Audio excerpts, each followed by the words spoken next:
physical either. So the game is a little less physical than it was 20 and 30 and 40 years ago. I mean, you know, if you watch the Jordan tapes when he was in the NBA, it was a much more physical game, I think. But the skill, there's more skilled players today than ever. I mean, the players are 6'10", and they're shooting the three, and they're dribbling, and they're passing the ball like a guard. 20 years ago, you had two players who wouldn't do those things. Now you have five. They're good players. They're very good players. And so, wait, just a moment. What are the important steps you think need to grow in basketball? Well, I think, you know, we talked about the play element, but when you talk about play, I say when you talk about player development, everyone in the United States talks about player development. What's the word you use for that in Italian? The same. Also in Italy, now the club at the moment put on a newspaper, they sign a new coach for the player development. For player what? Development. Well, here's what I start with though, Flavio, is if you're a player, the only skills you will develop are the ones you can do in the game. You understand what I mean? Yes, yes. So it's if you're a player and the coach says, I want you to work out and shoot the three. As a player, you say, well, can I do so in the game if I practice? If the answer is no, then you won't practice. If the answer is yes, you will practice. Yes, but I think that in NBA maybe it's impossible in the season. At the moment, you play 3-4 games per week. In Italy, at the moment, in my experience, I think we have to improve, share the schedule of the week, where maybe there is a day we share about individual workout instead team workout, and another ones make a difference.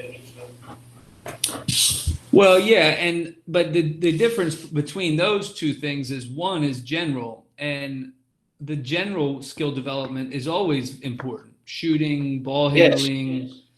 But what about the specific skill development to the player?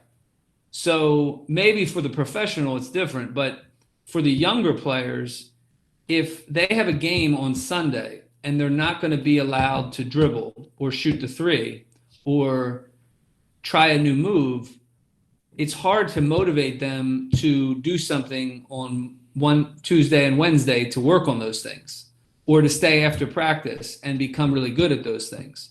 So the teaching point for the younger the player, the more important it is to give them the freedom to try new things. You make sense?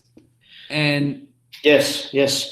For me, like in college, the college player for us is, if I want my players to work hard in the summer on shooting and new moves, and I can show them the film and show them an offense, but they must have confidence that I will give them the freedom to try new things and to develop. Because if not, the player won't be motivated to work on those things. The same way Elijah is not motivated to work on the left hand unless it's going to win him the game. It's the game. And when we talk about development, we often don't connect the development to the game. So I think that's a mistake. At the moment, thinking about what you did, you said before, where Elijah can understand by himself the moment he's not able to win the game, he need something more. Instead, at the moment you don't find competition, and so your young players are able to do what usually are able to do. They don't need to improve. What is your idea to let them understand if they need to improve anyway? So a couple important things. One is to play against the same players in practice. It's so simple, but think about when you play against the same players, compete 1-on-1, 2-on-2. When you play against the same players consistently, and of course you change the rules, 3 dribbles, 1 dribble, 2 dribbles, 3 seconds, whatever. The players you play against, they know all your moves, right? So for me, Bob Fizicaro was one, and my brother, John, was another. And I had 2 other friends who we would play all the time, the same guys every day.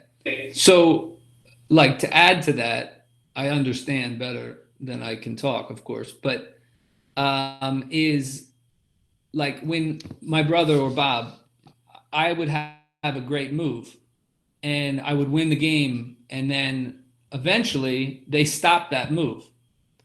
So now I have to come up with a new move. I have to develop a new move.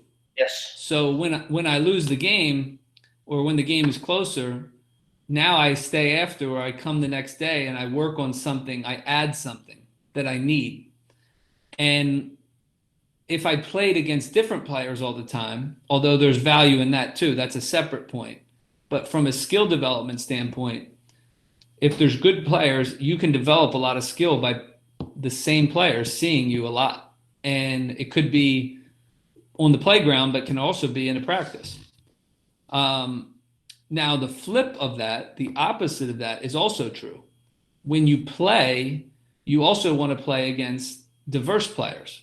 So play against the same players, meaning they figure you out, but also play against different players, meaning they're not all the same kind of players. So one, you need to play against your friend who is 6 foot, who is 180 centimeters. Yes. And then your other friend needs to be 200 centimeters, and you play 1-on-1 against him, and then you play against the short little guy who is 165 but really fast and quick, and this guy's strong, and this guy is. It's harder to find that in organization. Yes, but you have to do it on purpose. So, for example, when we practice, we put different players in different groups, and they play against every player in 1-on-1 and 2-on-2, and they guard all the players. For the young players and the college players, we do the same thing. Just thinking about your practice, you showed us when we were in a camp. Let's say to the other coach are here now, how usually you schedule your practice? I remember you have a perfect timing for any drills, and tell us why maybe you made 2 minutes one after immediately you change, and so you want to stay in that time and maybe make a lot of drill in the same practice. Well, one is I don't want to waste time because I have very limited time. 2 is I don't want to waste energy because I have limited energy. My players, maybe 2 hours is done. We're finished, always. And 3, I want to make sure that I get to the most important things. So when I plan, I always have a plan, and my plan always lines up with what I say is most important for my team, right? So if you look at my practice schedule, you might say, why are you doing that? I have an answer. I know why I'm doing it, because this is most important to me, our ball movement or our defense in transition or our whatever. And then the last part is I want to make sure it moves. There's a rhythm to practice. Like it's like structured like a game. You do something very intense, and then you take a break. Very intense, take a break. It's just like a basketball game. You do the same thing. Quick question. Vai, sure. Arturo. uh, why normally when you organize your training section, do you normally have an idea how much time will you dedicate to shooting and how much time will you dedicate to defense? Do you start the training with this idea, or you do it as it comes, as it develops during the training section? So usually I definitely start with an idea, and I usually start with, I don't know what the word would be, Flavio, but I would say like a ratio of, for example, like a 90-minute practice might be 30, 30, 30. So like a theme for each 30 minutes. And the first 30 minutes might be skill, shooting, something new for the players to work on. The next 30 might be offense and defense in 3-on-3, 2-on-2, very specific focus. And then the last 30 might be team concepts. But I always start with an idea of how much time I want to spend on each, because if I don't, I'll neglect something important. But one thing I also do in practice is I have a theme. So no matter what the practice is, there's always one theme where I want to stay focused around that one theme. So simple, one day might be defense. Another day might be transition defense, very specific. So even though they're playing and they're doing all these things, I've chosen that day that this one thing is what matters more than everything else. And then maybe I'll have, a second thing that's like that first thing. But all the games I play, all the scoring we do revolves around that one thing. So, for example, if we play, if the day is, defense, then I would always emphasize defense of half in the one-on-one. You can't get the ball back until you stop the offensive player. Or in when we play full court basketball, if you give up a transition layup, it's worth 5 points, something crazy, because the theme of the day is that. For me, that's very helpful because if I don't start with the theme, I start talking about everything. And then the players are just transition defense, and this. What's important? So usually every week I come back to the same themes because there's only 3 or 4 things that really matter to me. But another example. Which are these things? So one simple one would be turnovers. I want to get shots. I want to shoot the basketball. So if I emphasize limiting turnovers, everything we do, if you have a turnover, you lose possession and you lose the next possession, right? Like, don't turn the ball over. Or offensive rebounds is another. Rebounding is another. On offense, ball movement, move the ball. So if the emphasis of the day is ball movement, pace, move the ball up the court, move the ball around the court. And, the other one, so transition defense is the other. So we come back to very simple things: transition defense, turnovers, rebounding, ball movement. That's, not much else, right? So most of all are intangibles. Yeah, they're very simple things, but they make the difference in the game, right? Yes. And, it might be. Now, we might be more detailed one day. I can be very detailed and say, hey, today we're going to be great at the ball screen, or we're going to emphasize spacing. So, for example, one day I might say, hey, we're going to, put the X's on the court and say spacing is all that matters today. Exaggerate spacing. We're working on spacing. Now, of course, the next day, it doesn't mean I ignore spacing, but there's other things I need to cover. But that goes back to a larger point of what matters to you and what matters to your team now, today.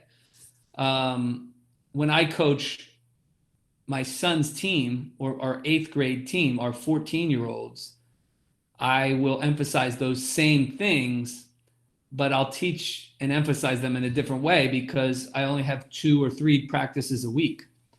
How long usually is your practice? For the youth or for the Rowan? For the youth? 90 minutes.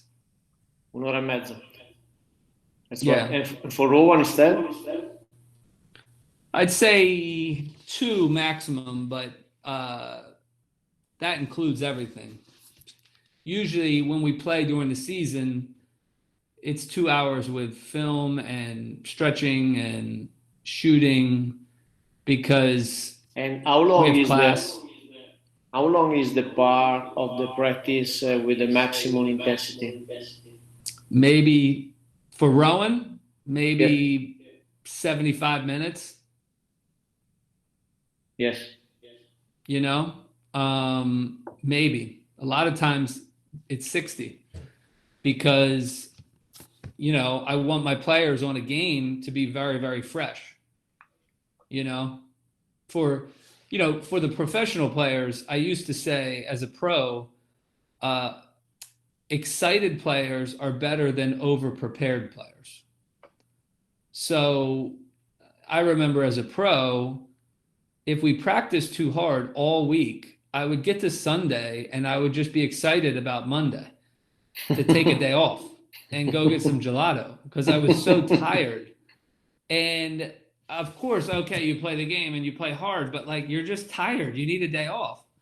And I would play better. My best days might be on Thursday or Wednesday because I'm excited. I have Monday off. Tuesday, we have good hard practice. And Wednesday, I'm amazing. Oh, the best coaches I had understood that. And on Saturday, we would relax a little bit, nice and light, be fresh. And then the next night, you know, especially we played on Sunday nights, when you're fresh, you're dangerous. So you have to be careful with your practice time. You know, you do. And do you remember at the time you was in NBA, you played 3-4 times per week, how it was difficult? Crazy difficult. Because when you're a college player, the game days are so exciting. Like you are so excited. It's game day and you're like crazy. And then you go to the NBA and you're like, oh my gosh, another game, another game, another game. Like you have to learn how to just kind of take it like normal, which is very difficult. It was difficult for me. As I got older, it was easier, but young players, that's hard. That's right. I want to make this question, right? How do you think is better to start the season? So at the beginning of the season, maybe September, the first practice, which is the first target of the practice? I actually start with a lot of, I would call it the end, the chaos, the play. You've heard me say this before. Oftentimes with coaching, we spend more time on the beginning than the end. And what I mean is the beginning of offense is structure, is movement, is patterns. The beginning of defense is neutral. It's me in front of my man and discipline. But the end is play, chaos, advantage. Go catch up. On defense, you have to go catch up. You're behind. You got to go catch up and play good defense. And on offense, it's make a play, close out, attack, kick, space, play. So at the beginning of every season, and this is why for college, it's very difficult. I don't have a lot of time for preseason. This year I had 3 weeks. Next year I have 4 weeks. Is we spend a lot of time playing to get the players a feel for the chaos, to get them comfortable. So I start with the chaos. I start with play and then move towards structure. Instead of many people do the opposite. They start with structure and move towards the chaos. I don't see, I think you make a fragile team with that. But so getting back to what you said before about the individual workout, the specialization. So in the procedure you don't make that. No, we do, but it's the emphasis is not that. The emphasis is, and for us, we can't work with our players in the preseason at our level, so they have to do it. We can give them ideas of what to do, but they spend more time playing with each other, which I like, because then you develop the feel for each other. You know, you develop the understanding. Yes, I understand. To find the right chemistry. Yeah, the chemistry, the intuition, and to me, that's very, very important. And if you introduce too much structure, it's difficult to find that feel. So, of course, yes, our players, they work with the strength and the conditioning, and all that is important. But I think it's also very important just to play and learn each other. And, you know, the other thing that I do in the preseason, meaning like when we start practice, is we will do a lot of play where I will just watch. And the reason I'm watching is I'm trying to learn about the players. They're telling me something. They're speaking to me.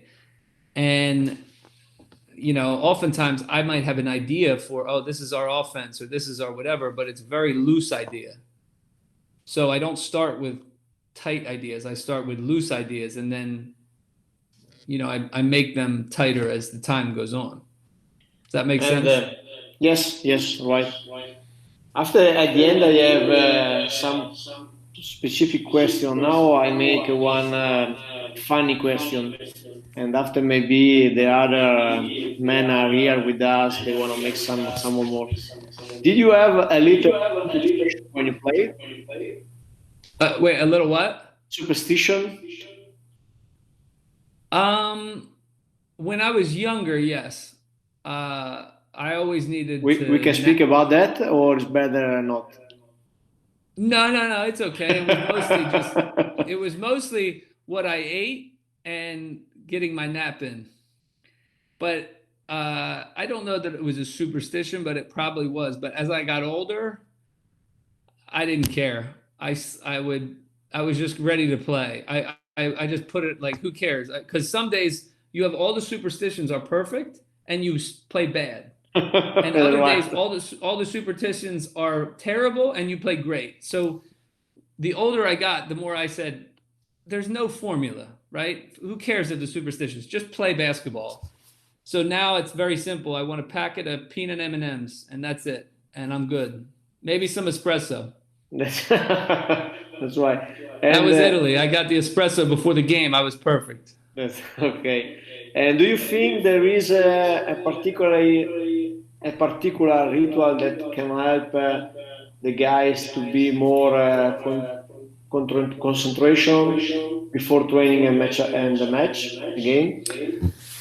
Yeah, so one of the things I recommend to my players, and I need to help them with more, is when I was playing professionally, I developed a short list of reminders for myself before a game, and I would review it before the game. And it was very short. It was probably 3-4 things that I thought were the most important things for me as a player. And just to refocus my energies to say, I need to be good enough on literally, when I was in Italy, I remember when I was in Brindisi, I remember using this list, and one was manage the rhythm of the game. So that was me. I was the point guard. I was the playmaker, but I was the scorer. So but because we were a really good team, I had to manage the rhythm of the game. The second was just be good enough on defense. Just be good enough. I don't believe that. Yeah, no, not great, just good, just okay, right? Because other players were great. I was just needed to be good. I was great on offense. That was me. And the third might be very positive, like talk, communicate, positive energy, good vibes.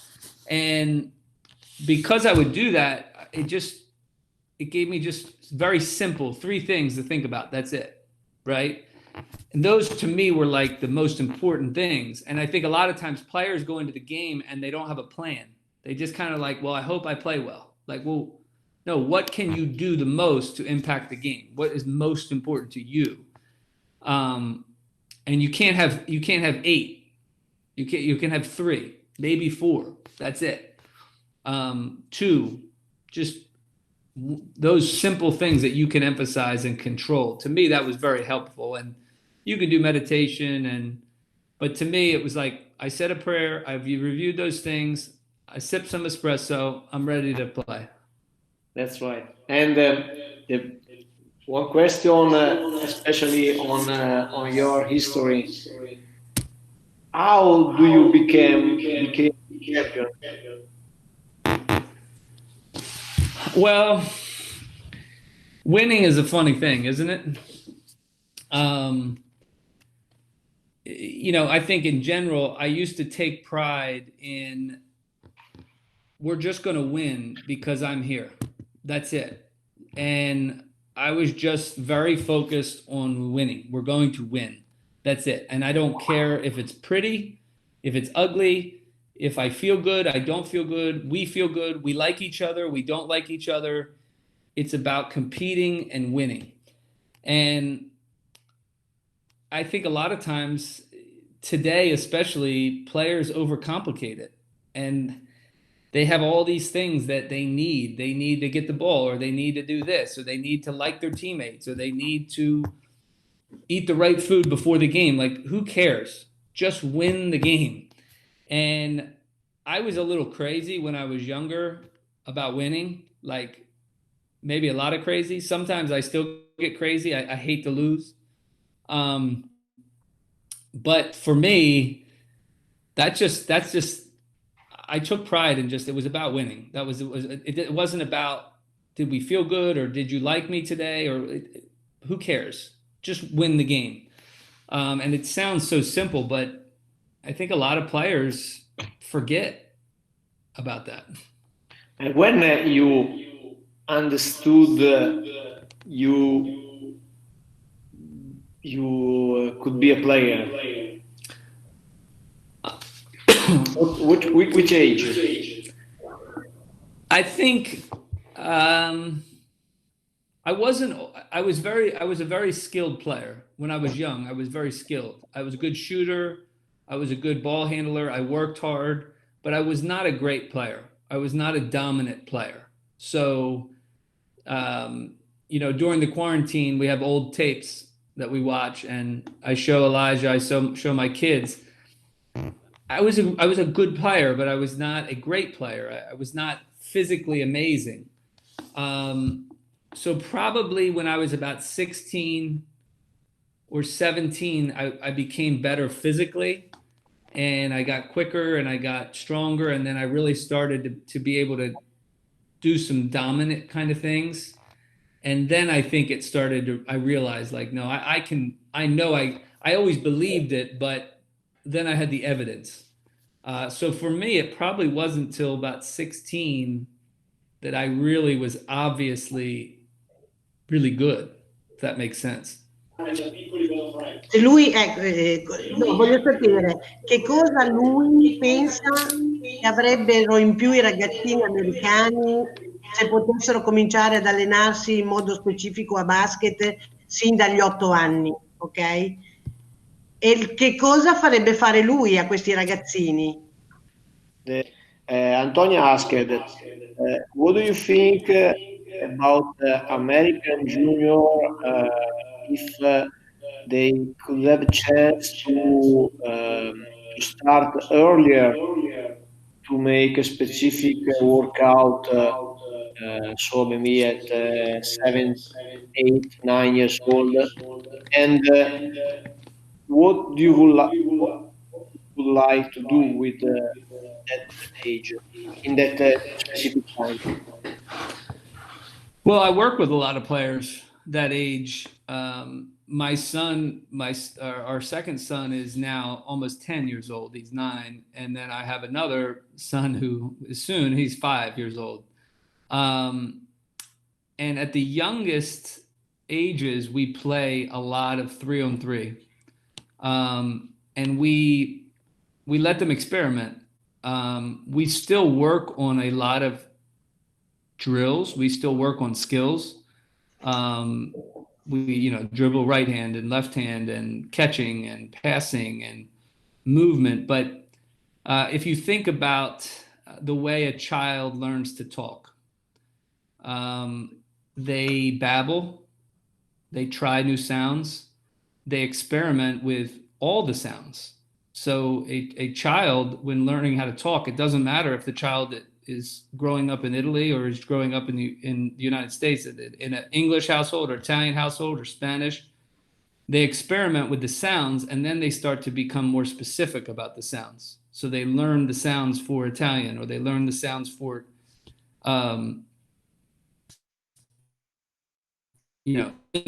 it's the same in basketball. It's the same in art. It's the same in music. A kid can go to the piano and pound on the keys and learn the sounds, and then they start to change and become more specific.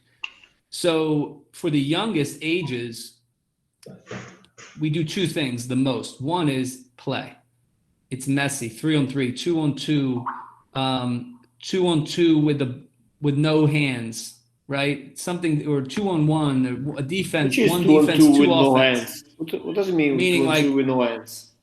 Put the hands behind your back. Can't use the hands. Okay. So you give the offense the advantage. For young players, you give the offense the advantage. You can't foul. You can't do whatever. But you give them the time to experiment. You give them the time to, play on the piano by themselves. Yeah. You give them the time to draw bad pictures or to speak a bad, no words, just babble. And then because you give them that time, they become more interested in, right hand, left hand, catching, because they see they get to play, they get to experiment. And for the young players, we do that a lot. We have a lot of young players in our programs, and they really are those 2 things. The second part of that is the imagination, is you want to capture their imagination. So you have to give them more freedom to play and to make mistakes in order to capture the imagination. And, for example, can a 7-year-old do a spin move?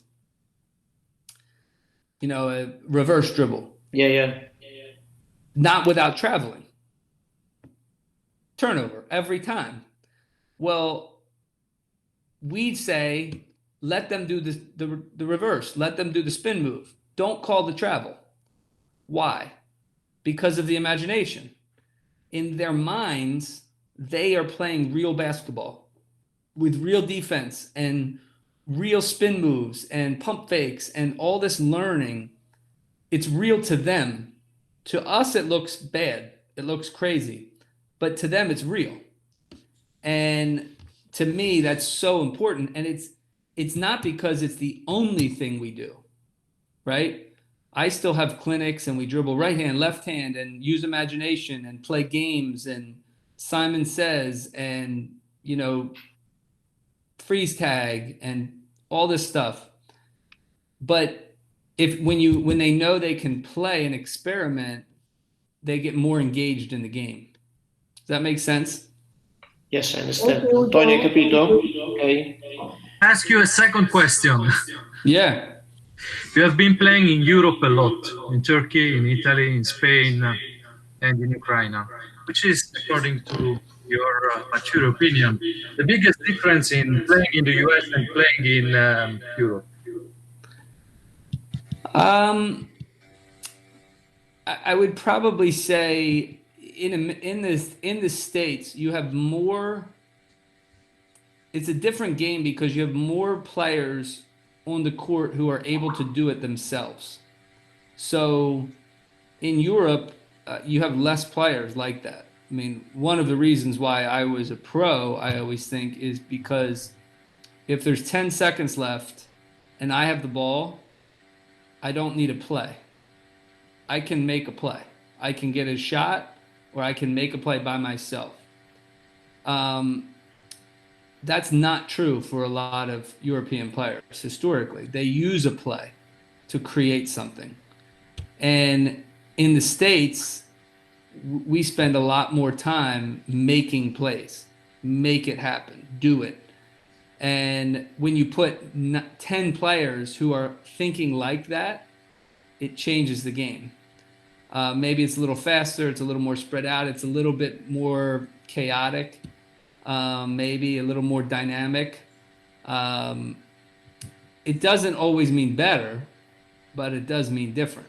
And in Europe, there's more of, historically, there's more emphasis on like just the team game, and we have to get everyone feeling good with the sets. And, you know, many times there was a mentality that, for me, for example, I was a playmaker. But was I a playmaker, Flavio? Like, not traditional playmaker. But yes, at the moment you arrived in Italy, any others junior playmaker and just to score, not to pass the ball. Yes. Yeah, a playmaker averaging 20 points for Teramo. That's who I was. Yeah. And that's the problem, is I did not fit a category in Europe. I did not fit a category. So I had to find my own category, so to speak. And now there are more players like that, but there's still more players like that in the United States, not as many in Europe. And it changes the game. Thank you. That's a good question. Let's start to say something to the coach and to the player to come next season, next summer in USA, in our we will make in Rowan University. What they can understand, what we can do, what we can do. Well, I mean, one, geez, I certainly hope we're past all this quarantine so we can do it, because I always enjoy it. But two, when I think about the trip, I think about kind of our question that we just asked about diversity in basketball experience and life experience. When I was a player, I only wanted to play in the NBA. I never wanted to play in Europe. I lived to play in the NBA. And then I end up with 9 different seasons in Europe. And it changed me as a person. It also changed me as a player. It also changed me as a coach. And I think for the better. It was a cultural experience, and in not just Italian culture, Spanish culture, Polish culture, but basketball culture. I was exposed to different things, and it just made me a different person and a different player, and think differently and more mature in many respects. And, you know, Flavio, for the players and the coaches, just to be exposed to different basketball and different thinking and different cultural experience in, of course, American culture, but also basketball culture, is a positive thing. We always see it.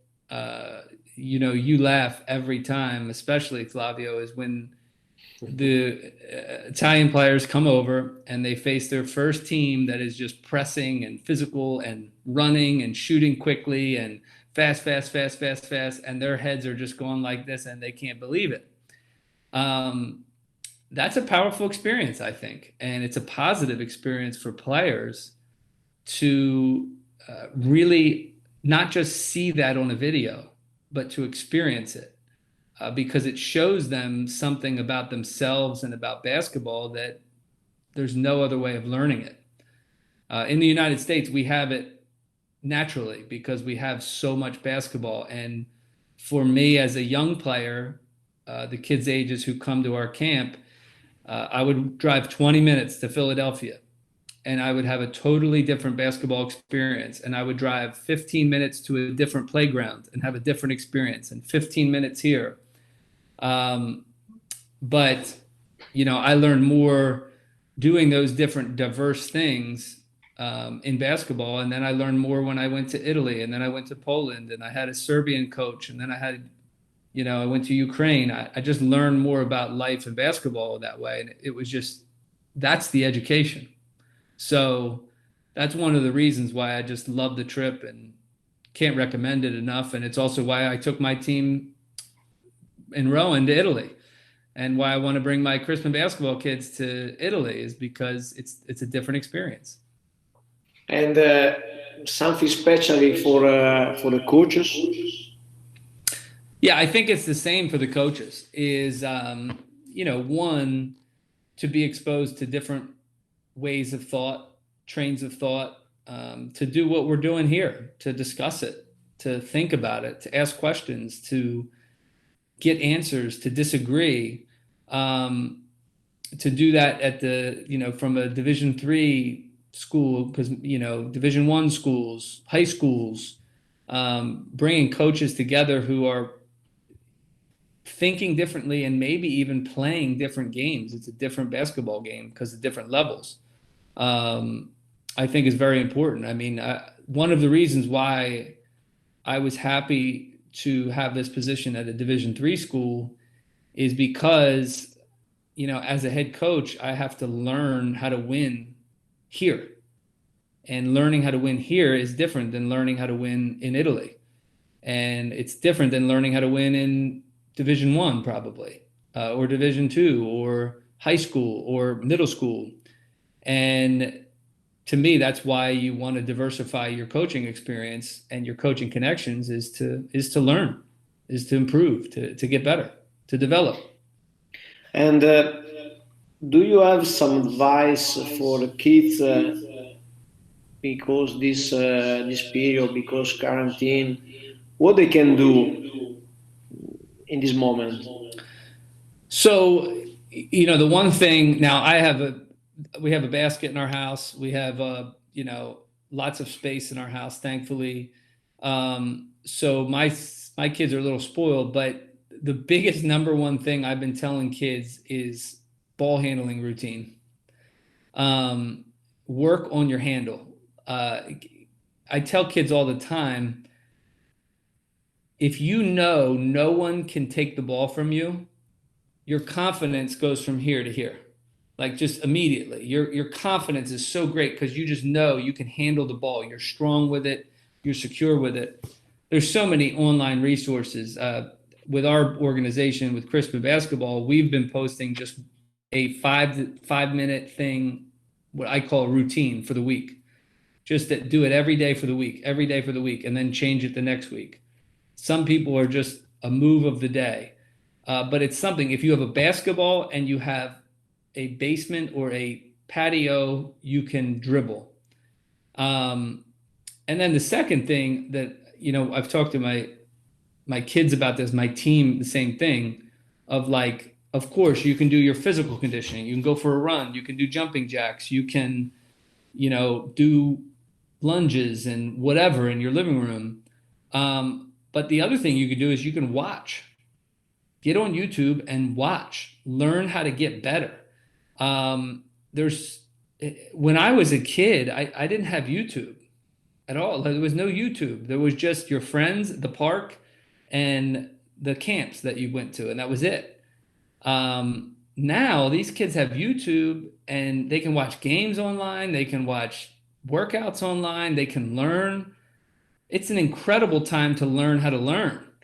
And, you know, it's way better than the PlayStation. And if you're serious about getting better, you have to do it. It's a great chance. This is the reason because I make a YouTube channel with the basketball Rowan jersey. Did you see last video? You look good. You look good. I have a question. Yep. Yeah, this is Ugo. Nice to meet you. Um, I have a question about how you manage young guys coming to you at, I think, 18. If they have some problems in some skills, technical skill like shooting, technical shooting skill, for example, you have Yeah. an 18 guy that is not able to shoot in a very good way.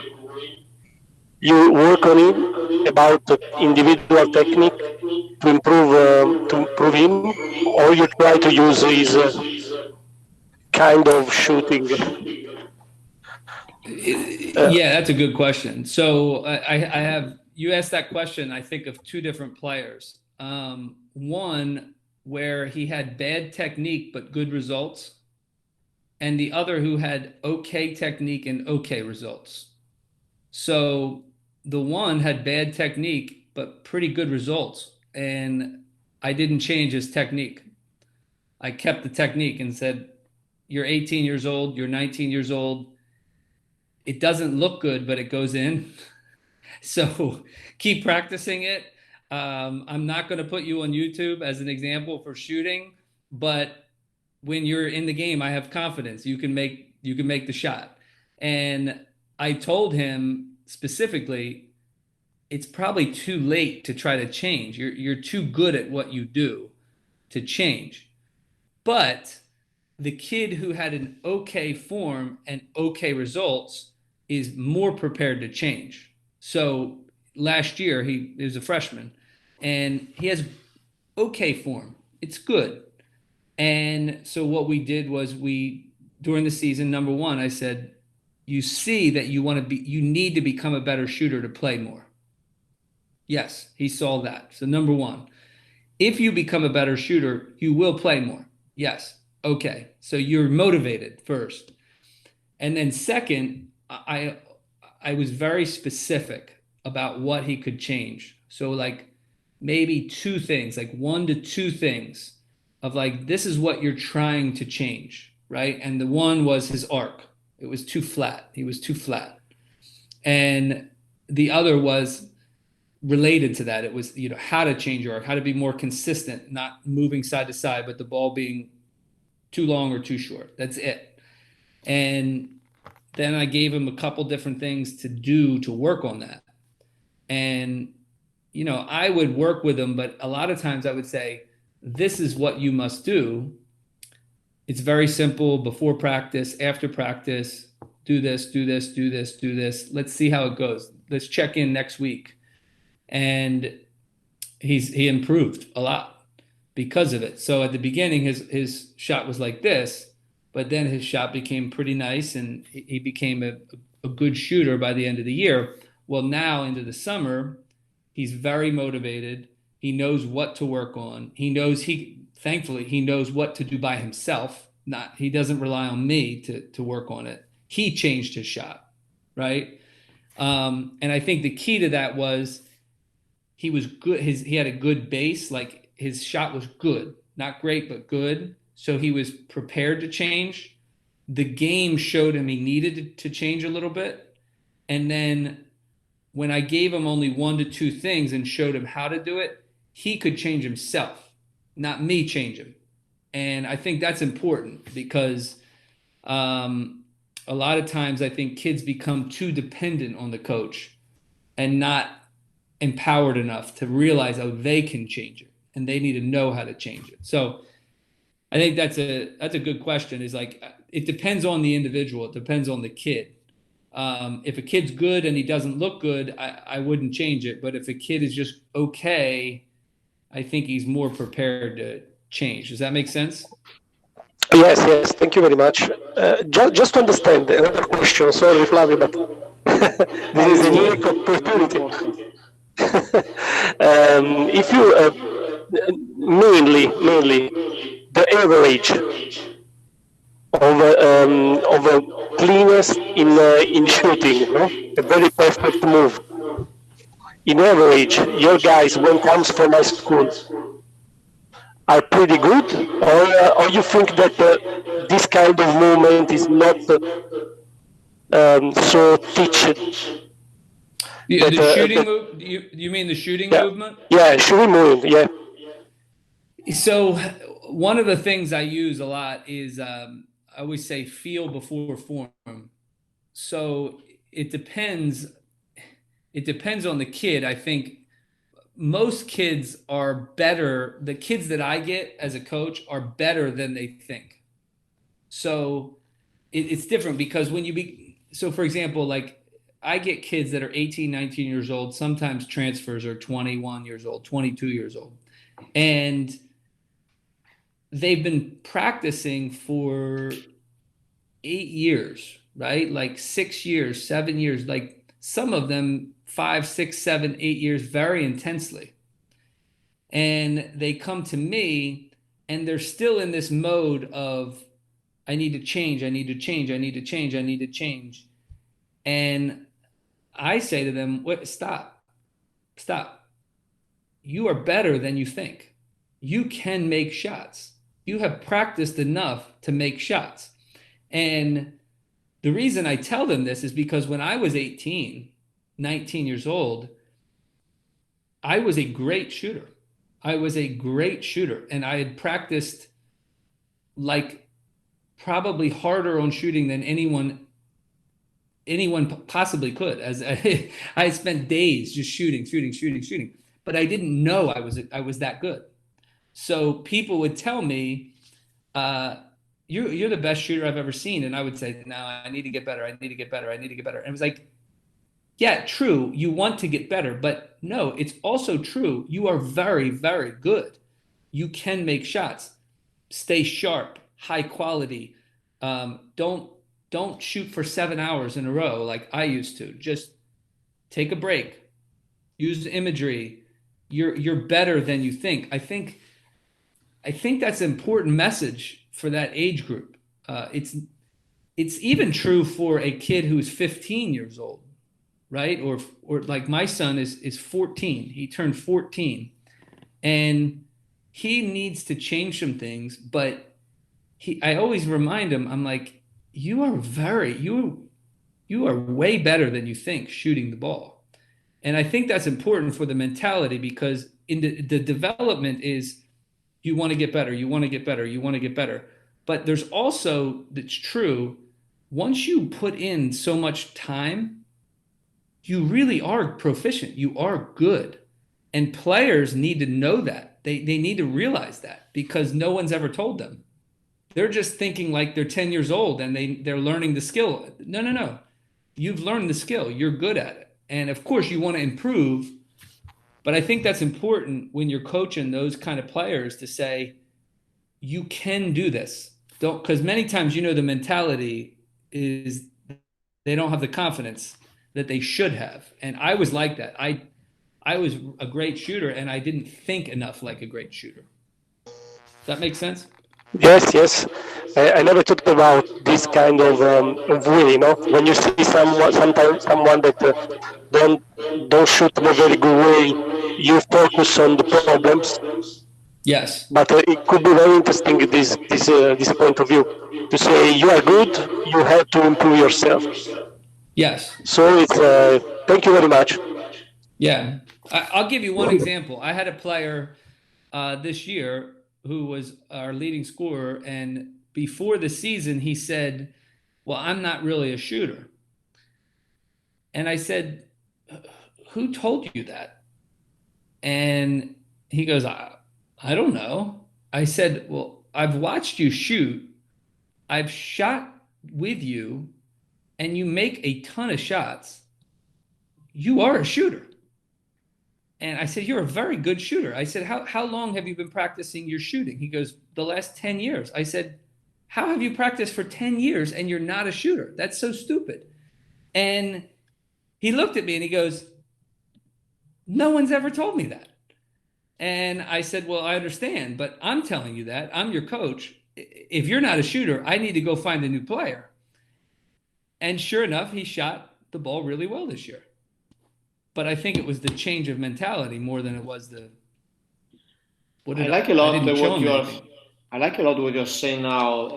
You told before the word confidence, and I remember maybe not last summer, 2 summer ago, you made me an example where you give to the very young guys a lower basketball to let them dunk, to give them a confidence. And I use a lot this example anytime I speak some other ones. So for you, I think, and underline that the confidence player is very important. So important. So important is so. Personally, I was a rebel. I was a basketball rebel. I wasn't a rebel in life, but I was a rebel. So if you were my coach, Flavio, and you said, Joe, don't shoot that shot, I would say, I will show you. I will shoot it and I will make it and you will like it. Right? I was a rebel, but most players are not like that. They need the confidence from the coach. The coach believes in me. The coach says I'm good. And many times, especially on the ages, the kids have practiced and they have played and they've invested this time and they don't realize that they're actually better than they think they are. And something as simple of pointing out, like, one of my players, I said, you just made 12 threes in a row. Like 12 threes in a row. Like it was nothing. And you're not going to be confident in the game tomorrow because you missed one or two. It's stupid. And they need you to say that. They need you to tell them, no, you are better at this than you even think. And even though I was the rebel, I did need that, because when you shoot a basketball, if you miss 6 out of 10 times, you shoot the three, let's say, the 3-point shot, and you miss 6 out of 10 times, you're a great shooter. But you emotionally have to deal with missing those 6. So you miss more than you make. And there's an emotional element to that. There's a mental element of risk. And if you play in front of your family or your friends, they might think you're crazy because you just missed 3 of them and you shot another one. You have to believe, you have to change. And to be just take shooting is about identity. Who are you? Are you a shooter or not? If you don't think you're a shooter, if you don't think I am a shooter as a person, that's who I am, you're in trouble. And second, it's risk management. Can you handle the risk? Because it's more risk to shoot the 24-foot 3 than the 8-foot 2-point shot. It's not, right? Analytics, the 3-point is usually better, but it doesn't feel better. It doesn't look better. The fans don't necessarily, fans thought I was crazy. When I was in Italy, they called me Crazy Joe, right? And I would say, why am I crazy? And they'd say, well, you shoot from 9 meters. And I said, yeah, but I've practiced from 9 meters for 10 years, right? 14 years. I've been shooting from 9 meters. I'm not crazy. I'm crazy not to be confident. Does that make sense? Yes. Let me show you this. Wait. Oh, now I can. Yes. This is the reason, because you scored this one.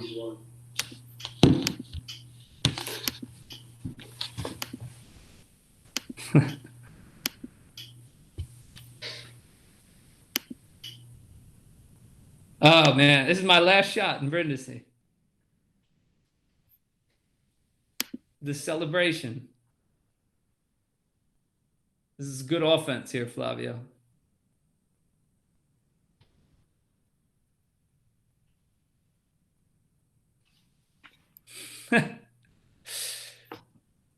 That's for the fans. For the fans. This is more than 9 meters. That was more than 9 meters, yes. But again, when you think, like, for example, when you talk to players, right? if you practice this thing, you're stupid not to be confident. And if the problem is many times a coach is worried too much about the results and not enough about, did he practice it or not? Because if the player has practiced it, and many times as a coach, a kid will take a shot. I give my players a lot of freedom, maybe too much freedom.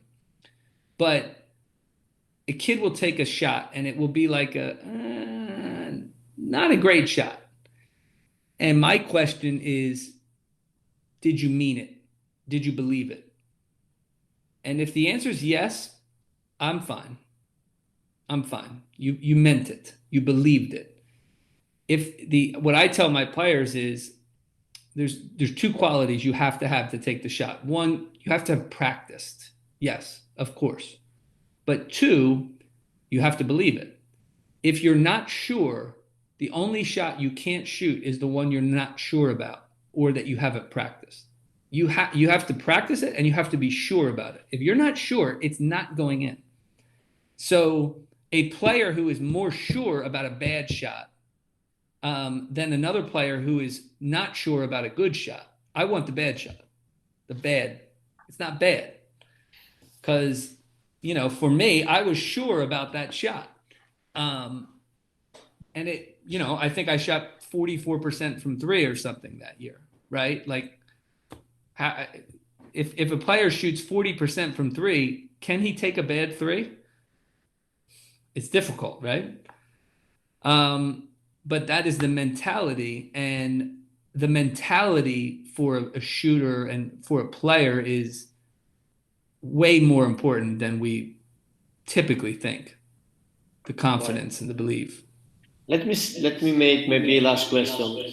It's a little bit complicated, but just a couple of words. In Italy, at the moment, the junior program development finish at 18 years old. In the next couple of years, will finish at 19 years old. Instead, in America, one is really the other usually college. That college is a high level program. Okay? They became professional at 23 years old. Right? So, what do you think about these other 4 years? How much they are important to improve, especially right now, our period, so 2020, years ago, 30 years ago. Well, I think I'll take it personally. I know many times, like when I was playing professionally, we would have the young players, the 18, 19-year-olds on our team. And they were practice dummies. And of course, they improved. They played against professionals. So they played against older players, which again, is important. They learned how to play from those older players. But you also learn an incredible amount by being the best player or one of the best players on the court. So if you think about just college players is easiest examples. In the United States, we have different levels of college players. And you just foundationally, you can't improve as much without playing in games, right? And you can't improve as much if you are the same player and you play in a game, and in the one game, you're the second most important player. And in the other game, you're the 8th most important player. What benefits you more as a player? Number 2, because in the fourth quarter, when the game is on the line, you must make the play. You must develop new skills. You're in trouble. You have to make it happen. When you are the young player with the older players, you're the role player. And you learn different things in that experience. the other thing about it is the physical development for a lot of players. It gives them an extra 3 to 4 years to grow physically. And for some players, they're 18 years old and they're so good and they're so physical that they're ready for the next level. But for other players, they're 18 years old and they have 4 more inches to grow and 5 more inches to grow. And they become a different player in 3 years.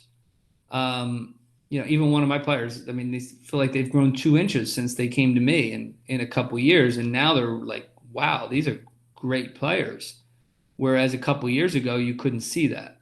So I think there's a mental and experiential development, and then there's also a physical development. Does that make sense? Yes. I think that's really, really important to kids because without those opportunities, it's tough to improve. I made this question because in Italy there is a problem for a junior because mostly I think more than 90% at 19 years old, 18 years old, but also 19 are not able to but not because like you say now, physically, and so in America, 3 more years to give time the guys. Yeah, I mean, I'll give you one example, Flavio. I played when I was with the Lakers. There was a guy named Devin George who was a Division III player. But when he went to his Division III school out of high school, he was 6'1". And then when he graduated, he was 6'7". Oh. Well, he became an NBA player at a Division III school. Well, the problem for Italian basketball is there are players like that who could be a national team player, but at 18 years old, they don't look like a national team player. They look like a average player. And all of a sudden, they stop playing basketball and they're not as interested because they don't like the level or the opportunity. And they grow 4 or 5 more inches and they would have developed other skills, but you never get to find that out. So if you have the pool of players that you get to choose from of who can be very good players, you've made that pool stronger or smaller. So now you've taken away players that could have been really, really good players or just good players, professional players, but they never got the chance because at 18, they didn't look good, right? And the nice thing about in the United States here is that there's a lot of opportunity, but the best players in our level, even Division III, they're Division I. They could play Division I basketball, but coming out of high school, a lot of times they couldn't play Division I basketball, but now they can, right? Yeah. A lot of them can. Yeah. So That's right. C'è qualcuno ha qualche altra domanda? Which are the best qualities of your ideal assistant coach? So that's a great question. I'd say a big one is, I'll give you 3. One is work ethic, just a willingness to work, a willingness just to put in the time and the energy and the effort. Because to be an assistant coach, you always have to do things that you don't always want to do. And you just need to know how to just work and do it. The second one would be a desire to learn, to improve, to get better, to understand, to ask questions, to read books, to watch videos, to just learn. To ask why do we do this? Why do we do that? Can we do this? I like arguing with my assistants a lot because it means they're learning. It means they want to understand. And sometimes it drives me crazy, but it's what I want because they have the desire to learn. And then the third that comes to mind is know what you do best. Know what you can do to best contribute to a winning team. You know, for some coaches, that means recruiting, right? In the United States, we need to recruit players, we need to find players, and we need to identify players. For others, it's player development. It's get on the court, work guys out. They love that stuff. For others, it's information, it's film. For others, it's organization. So, you know, I think when you know how you can best contribute and you can like stay true to that while also having great work ethic and everything and learning more, I think those three things combined make a big difference, you know. And naturally, as an assistant, you have to be very supportive of the head coach. And, you know, as if you're my assistant, I have to believe in you. I have to know you believe in me. But those three things are just things that were very important to me as an assistant and very important for my assistants now. That makes sense? Yeah, thank you so much. That was a good question, Giancarlo. Thank you. Ok, qualcun altro? Flavio, mi senti? Ah, ma ci sei anche tu, cavolo, non ti vedevo. Ciao Franco. Ciao Gio. Ciao. Ciao. Ascoltami Flavio, puoi chiedere?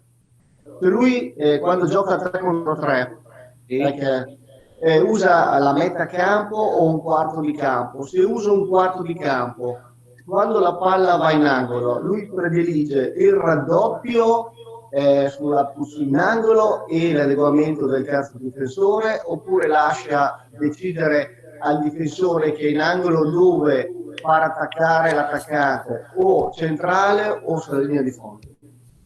Ok.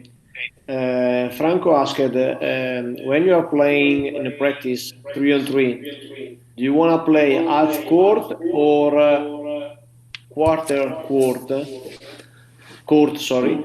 And if you, when the ball is in the corner, your defender want to push the ball to the point, stay frontally like a wall, or maybe the middle? So a couple things. One, we play at both. So we do half court, full court. I do half court with no plays, no action, just play, or 2 dribbles, 1 dribble, 2 seconds, 1 second, 3 seconds with the ball. I do full court with transition defense, with shot clock at 12 seconds, 15 seconds, where you have to be very efficient. We also play half court a lot with actions. So twist actions, ball screen actions, dribble handoff actions to guard it, and to run through it, to play, just variety. But the second one on defense is an interesting one because with the baseline, the answer for us this year was it depends. Usually we were forcing them to the left, especially right-hand players. I don't think make as good of decisions going left. At our level, they're more dangerous going right. So in the right corner, we'd be forcing to the middle. In the left side, we'd be forcing to the baseline. It's a different way of thinking, but it's something that works for us. Okay, Joe, I think we are done. First of all, thank you to spend time with us, and we enjoy. I think I can speak for everybody, and we keep in touch. Yes, we hope to be there next summer. I hope so. And okay, I say for everybody just ciao, thank you, and that's okay. Ciao, guys. Thank you. Dear, Ciao, to your family. Ciao, Joe. Ciao, Joe. Keep in touch sooner. Ciao, ciao, ciao, ciao. Ci vediamo.